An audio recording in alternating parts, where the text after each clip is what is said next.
Naimbag nga rabii katatay amin nga taga Iloko Sur. I am Mayor Jermelina Jeremy Singson Goulart of Caoayan, Iloko Sur. Greeting you a happy fiesta. Happy Kanawidan Fiesta to all of us.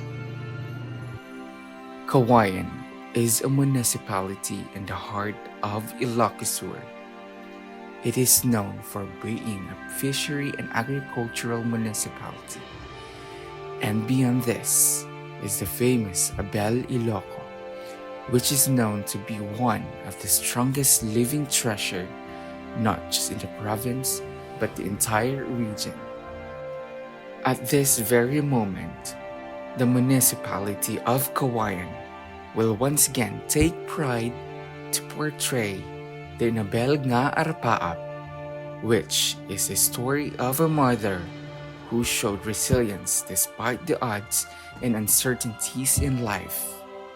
Kitkas iti panagabel, masapul ti ayat, kiren, bigsa, kinapnon namnama.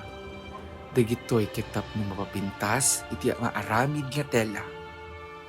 Numan pa'y mapulpul iti karilyas, ngem iti determinasyon, ket may simpangitlaing ken mapapintas.